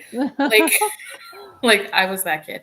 Also, I have like a report card from elementary school, like under grade 3, so like 6 or 7 years old. And one of the teacher's comments was like, Radical likes to follow the rules and appreciates when others do as well. Like, Oh, that's so veiled. I love that. I was like, yeah, I was annoying in a pretentious way as a child, but I was Oh, also a golden child. I never did anything wrong ever. yeah. That's not being facetious. Like I was just, yeah, I followed the rules and I was like a good kid. And in fact, my parents always say like I'm the oldest of two. My parents always say like they had me and I was such a good baby and I never cried and blah blah blah. And they thought, oh, this is so great. Let's have another one. And then my sister came along and they were like, holy fuck, what the Yeah. hell? That was part of the reason I never had another one, because my first kid was also a really good baby, and but I didn't want to have a demon child, tempt fate and have a demon child as my second child. I was like, you know what? I'm good. Yeah, my sister is a wild child. Not bad, but she was just wild. She Yeah. didn't like she well, she's 30 and she still has never ever shut up a day in her life. Like, yeah, so then they had her and they were like, oh Yeah. no. Yeah, that's funny. It's like the So polar opposite of you in every way. yeah, I was just like la la la la la. Like the worst thing you did was like maybe tattle on other kids for not Oh yeah, following the for sure. rules. Or like my parents would say too, when I was like, you know, old enough to walk, but still like a toddler, like 18 months, 2 years old, yada, yada, that they'd be like, I had been playing or whatever, and then they weren't hearing me for a while and were being like, where the fuck is Radical? And Mhm. then they would go and I had to put myself to bed for a nap. Like, Oh, like that kind of thing. So that's so they were like, this is cute. perfect. It's totally easy to be a parent. And then, nope. Oh, Yeah, I was that's adorable. That's so cute. I like how that. everybody's talking about how they were annoying as kids. Yeah, Uh, that was I my was a sister. good, yeah, I was a good kid. I asked questions and I didn't relent until I got the answer Hmm. that I felt was truthful. Like when I was little, really little, like I could tell when adults were bullshitting me. I knew. So I would ask questions, and my parents would have to be honest with me because I could tell when they were giving the standard kid answers, Uh-huh. where they try to like BS kids, right? And tell them stupid shit. Yeah. So I knew a lot of stuff when I was younger because I asked. Yep, me too. I was well, and I am still, like a super voracious reader, Hmm. always reading, consuming Yeah. everything. Yep. Same here. I, yeah, I was very much like a English, history, reading, social studies kid. Um, Math and sciences were never ever my strong suit. Same. I feel like I could have maybe been because my dad was an accountant and he's very good with math and stuff. And I feel like I just, like how there's like a window for a kid to learn a language. Hmm. I feel like my window was crushed for math by a really awful teacher who Yeah. um, liked to embarrass kids and like it would make, like, I'm talking elementary school, Oh, and would make kids like solve problems on the, back in our day it was a chalkboard. it was a chalkboard. But and if you didn't know what you were doing or you needed help, he would like be like so condescending and like actively humiliate you in front of everyone. um, and I feel like that just like crushed me in that area, and then I had him as a math teacher for grades 4, 5, and 6. Ugh. Yeah, and so I just never had anyone like nurture that in me, Yeah. sadly. Yep. Womp womp. But I did very well in English and stuff, so that's fine. Yeah. That's fine. Yep. We have much the same trajectory. Mm. I could read at like 4 years old. Yeah, same. Yeah. Yep, same. Actually, my little goddaughter niece, who is neither of the two, but um, her mom just had a meeting with her teacher recently, and uh, my little niece she's 5, so she's in kindergarten. She's Hmm. a little bit behind in reading and stuff, but she's really ahead in math, which is so interesting to me. She's and it seems like nothing, but she's only 5 and she's figuring out subtraction on her own. Aw, yeah, Yeah, that's so most cool. kids are like they can do like most kids her age could do like 1 plus 1, 2 plus 2, Hmm. like little small additions, but she's figured out subtraction all on her own independently, which is so interesting to just see the different ways little kids' brains work. Yeah. Yeah, it's really, that is like the cool part of having Mhm. kids is you get to see how their little minds work. And I Mhm. do have to say that is really cool. But having kids is a big fucking deal. So Yeah. don't Yeah, just it's not pump for out 5 of everyone. them. It's No. not for everybody, and don't pump out like 5 plus kids. Yep. That guy sounds like an asshole. Yeah, he was. He was so. Oh, and also, I went to Catholic school my whole life, and he was on track to a priesthood, and Oh. then decided it wasn't for him. So like he was super Jesus-y and godly, but also he was No. evil. Super Jesus-y. Yeah. Ugh, he was so awful. I have like trauma. Also, I had in elementary school, I had like issues with a boy in class. I went to a very small school. There was like 18 children in my class. Yeah. Um, and I had problems with a boy who was like harassing me and would never leave me alone. And like my mom talked to this guy who he was the principal, also the math teacher. She Ew. talked to him about it, and it was very like boys will be boys. And Yeah, of course. Because he's Jesus-y. yep. And then Yeah. so my mom talked to the vice principal instead, who did do something about it. And then the math teacher principal uh, held a grudge forever. Oh, yeah. He was so Isn't evil. it's so sad when adult teachers Yeah, hold grudges against little kids against little children. Yeah, I was 10 and 11 when that was going on. just because you Crazy. don't want to be harassed by some stupid boy in your Yeah, class. like look at a 10-year-old little kid, and you're Yeah. like laughing at them when they don't understand a math problem. Like, what the fuck is wrong with you? Yeah, he probably got his jollies from that boy, like Oh, I'm making your life sure. difficult. Yeah. And telling you to suck it up, Mm, basically. yeah, Yep. good Yep. times. Yeah. Childhood trauma. Yeah. Let's all unpack our childhood trauma tonight. Oh, I didn't have a nightmare teacher. I mean, I've had bad teachers, but not a yeah. multi-year super bully teacher like that. Hmm. But my own dad would yell at me for not knowing things. So, Yeah, mine too. yeah. So, that kind of really made me anxious as a kid. And with Mhm. math and stuff like that, it was basically like, what are you, stupid? Yes, exactly. Yeah. So I Exactly. only learned to read really early because I have a natural affinity for that kind of thing. Exactly same. Hmm. I mean, Exactly I the was same. I was going into my dad's closet and reading his comic books that he hid specifically from his kids. I would read his Spider-Man comics when I was Oh very, man, very small, very that's small. so wholesome. Like going into the closet for comic books because my mind Yeah. immediately went to my own father's closet where I first discovered porn magazines. Yeah, I didn't find those until I was older. Oh, I was way too young. Like, I Yeah. mean, like I'm talking like 5. Yeah, no. My dad, at least when he was married to my mom, had the sense not to have them out. But when after the Ugh, divorce not though, mine. ugh. Yeah, after the divorce, I remember coming over to his house for the weekend and he hid them behind the recliner in the living room. Oh my god, men are In the so living room. insane. Like, Dad, what the fuck? I was like 12 or 13. I'm like, what is this? I actually went up to him, like Oh my shaking it. I'm god. like, what is this? It's behind the recliner. And he was all like, oh. Sorry. Have mercy. Yeah. Trauma, man. Trauma.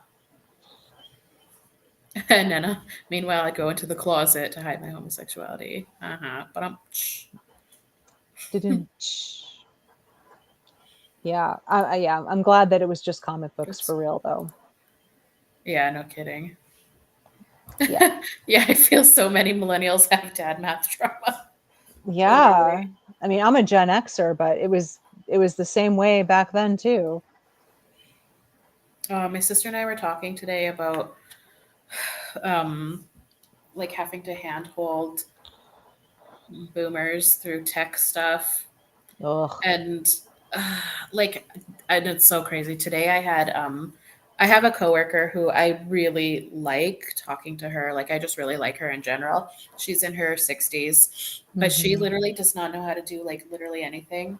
Yep. And our job does require quite a lot of computer work. Like this morning, I had to handhold her on how to click and drag a file into a new folder.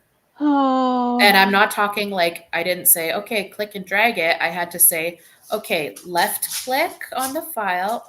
Nope, hold it.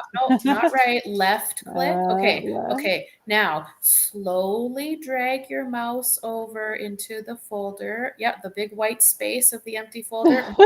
Okay, and now let go of the mouse now. Like I'm talking that level. Oh no. Oh, also another time we I sent her a folder with some PDFs in it that had like a client's file, and she called me and she was like, "So I got the folder, and I see all the headings, but I can't see any documents." And I was like, "Headings? Like huh?"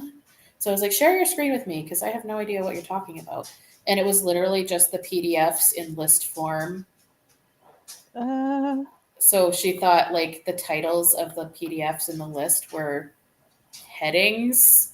And I was like, that is the document. Like double click on the heading. She was yeah. like, oh, I'm like, oh Oh my God. I my have God. one. I have a lady like that on my team too. And at first I had to, so people send us documents through emails. Mm-hmm. And so we have to do, drag the documents out of the emails into the folder, right? Mm-hmm. I had to teach this lady that if you simply drag the whole email into the folder, does not help us. Ah! She would drag the whole email in there. Right. No, we need the Just attachment. the attachment, yes. And you don't have to like download it. You can just click and drag it. It's okay. I get it from both sides though. I get fucking kids in my Oh yeah, family. yeah, yeah. Of course, I've heard that Gen Z and Gen Alpha are as bad as Boomers They with are tech. so bad. Yes. Like I feel like I would rather teach an older boomer than some Yeah, Gen you should know Alpha. this. Right. Like, what's wrong? Like, what? You don't know how to Google something? I I know. know Google is shit now, but like, you're not even trying I to was Google it. reading I was reading a Reddit thread yesterday actually about like teachers talking about stuff that kids today don't know how to do, like tech wise. Yeah. Some of them were saying things like um, when they like right click save as something, then they Mhm. don't know how to find where they saved. They don't Oh know how to go in and find it. no. They have no idea. They don't know what a folder is. They don't know what the downloads folder Oh. is. And I just thought that's so fascinating. I'm guessing they definitely don't know how to change their save as destination, so it's Oh, not doesn't certainly not. just go into the. See, I don't like it going to the download folder. I like to actually have it ask me where to save it. So Yeah. Yeah, yeah, yeah. There's no more computer room. Exactly. Yeah, yeah, we used to go into a room to look at the computer. yes, yep. Yeah, it's so crazy. Baffling to me. I also read a thing one time that was talking about how um uh super little kids, like the 18 to 30 month range, um in this little study, they were all handed like a magazine, just like a standard magazine, hmm and none of them knew how to open the magazine. They all tried to swipe on the cover. Oh no. That was crazy to read. Oh my God. I know. Ugh. Yeah, baffling, hey? And then, yeah, my sister and I were talking about how our generation, specifically millennials, and I think Gen X too, we kind of grew up, lived through like the most technological advances in a short time frame. Like, yeah, other generations saw like the invention of the radio or the airplane or the car, but we had in our generation like from like fucking Atari to PlayStation 5 or Yeah. like a freaking rotary phone to an iPhone, all in Yep. our generation. Like we've had the biggest expanse of advances in the shortest amount of time. And it's Yeah. all been in our generation. And we've seen a lot. Yeah, we have. I learned computer. I learned MS-DOS back in the 80s. Yes. Yep. Hmm. You know, how to type on that black screen what Black you screen wanted with it the to green do. font, Yep. the green text. Yep. Yeah. Yep. And I was like Oh, 5. So, I also, in that Reddit thread I was reading last night, one of them said that when they told one of their like Gen Z students like how to save a file, they're like, you click on save, or you click on what did they say? The say oh the student said the save icon. What the fuck was it? It was something about a floppy disk. Oh, he said this is a floppy disk, and oh, the student yeah. was like, oh, you mean the save icon? And Yeah. the teacher was like, oh, Yeah. no, I it was mean, a real thing. it was, but it's very obsolete now. Oh, completely, completely. But It is funny how they gosh, still use the same icon though. yeah, never And the new changed. generations, they don't know what it really means, but Mm-mm. we see it and we're like, "Oh yeah, that's a floppy disk." Do you Yes. remember the big floppy disks? Yeah, that were actually floppy. Yes, yes. Yes. Because a lot of people think that it means the smaller, compact, like hard plastic ones. Those came later. Yeah, no, they were like probably what, like 5 by 5 inches? Yeah, they were big. Yes, and they were actually flimsy, Yeah, you could almost flop like them. old camera film. Yeah, That kind of like a wasn't what they were, but Polaroid. yeah. No, like a Polaroid. Yes, like a Polaroid. There we go. Dial up noise. Oh my god. Okay. um so in our computer room, it was in the basement, and I wanted to always like sneak onto the internet late at night and go in MSN chat rooms. Oh my god. Yeah. But the dial up noise was so loud that I would I would drape the computer tower in like 2 or 3 quilts Oh to my try god. to dampen the noise. And then once it was connected, I would take all the blankets off the tower. Yeah, that's how you do it.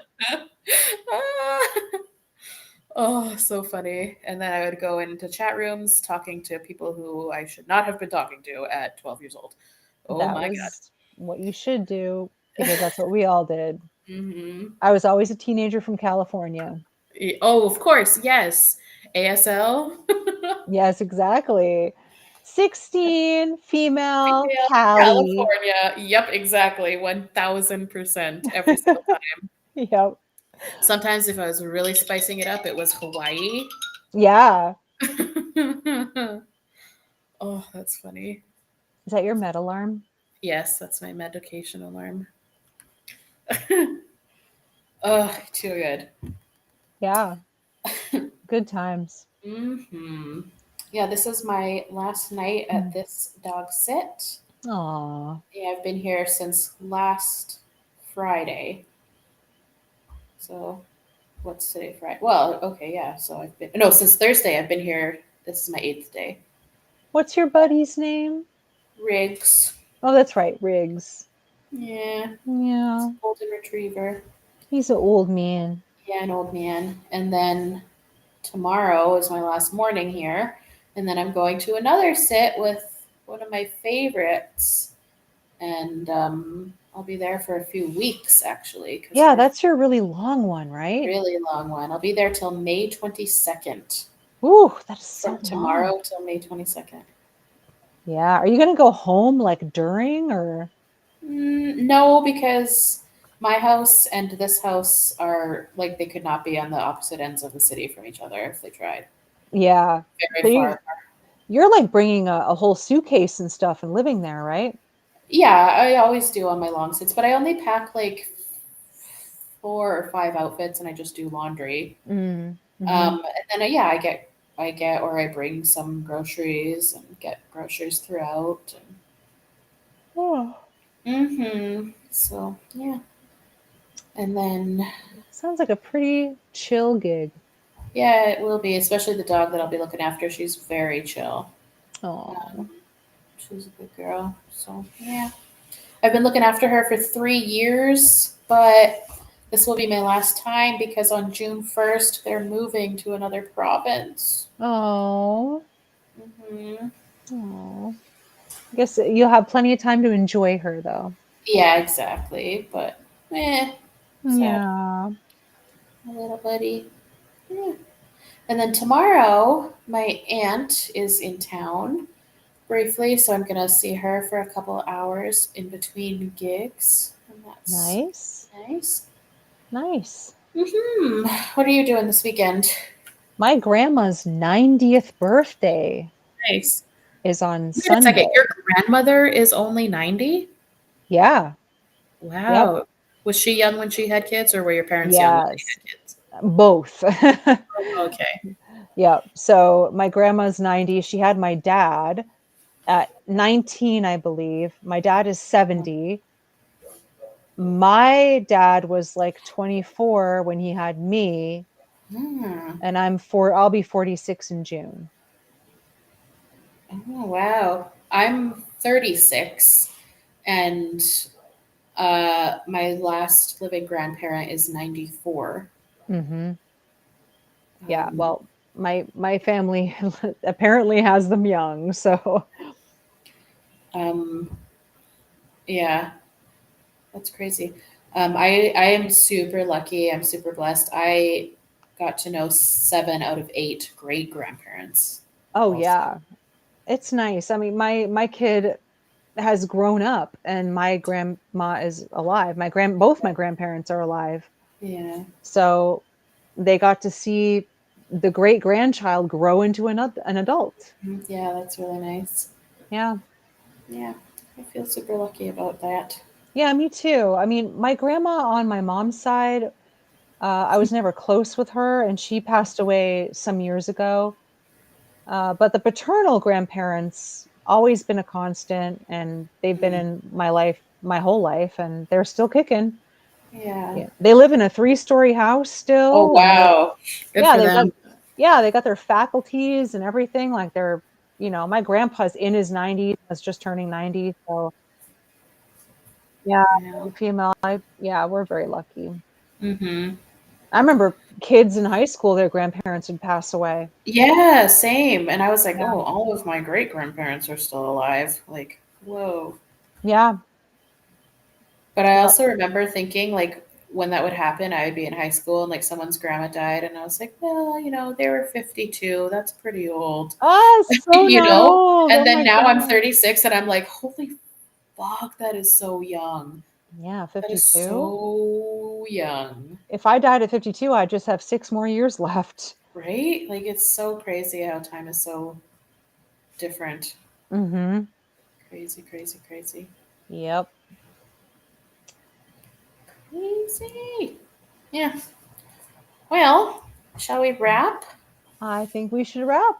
All right. I have to kind of tidy up and get out of here tomorrow. So, Yeah.